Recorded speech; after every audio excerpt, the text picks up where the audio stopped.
వాస్తవానికి నేను లక్షాధికారినే గాని అదేమిటో సరిగ్గా పండుగలొచ్చే టైంకి ఆటోమేటిక్గా భిక్షగాడిని అయిపోతుంటాను. మేబీ శివుడిని పిచ్చిగా ఆరాధిస్తున్నందుకేనేమో అని చాలాసార్లు నవ్వుకుంటుంటాను కూడా.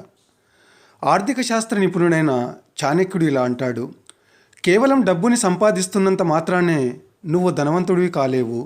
సంపాదించిన డబ్బులో కొంత భాగాన్ని నువ్వు ముందు చూపుతో పొదుపు చేయగలిగినప్పుడే ధనవంతుడివి అవుతావు అని.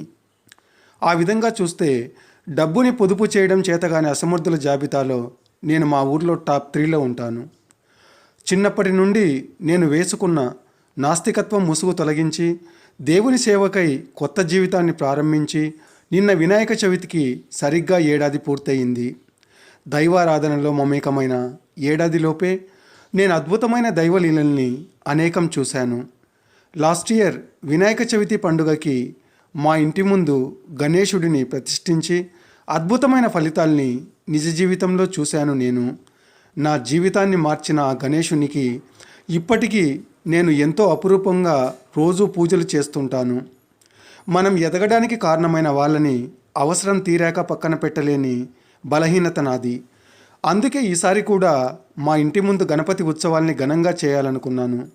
అంతవరకు బాగానే ఉంది. మరి డబ్బు లేకపోతే అది ఎలా సాధ్యపడుతుంది? నా దగ్గర డబ్బు లేదంటే నేను తప్ప ఇంకెవరూ నమ్మరు. నేను ఎవరిని నమ్మించలేను కూడా. సార్, మీ దగ్గర 5,000 అప్పు తీసుకొని చాలా రోజులైంది. ఒక 1,000 రూపాయలు ఫోన్పే చేయిస్తాను అన్నాడు మొన్న పొద్దున మా ఇంటి పక్కనే ఉండే పోస్ట్మెన్.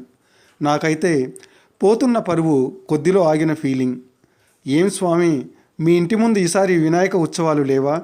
నిన్న పొద్దున నాతో పనుండి మా ఇంటి దగ్గరకు వచ్చిన సార్ ఒకరు అడిగారు నన్ను. మౌనంగా నవ్వాను నేను. ఖర్చులకు ఇది ఉంచండి స్వామి, 2 500 నోట్లు చేతికిచ్చి వెళ్ళిపోయాడు. నాకైతే చివర్లో ఆగిన పరువు మళ్ళీ మొదటికి వచ్చి ఆగిన ఫీలింగ్.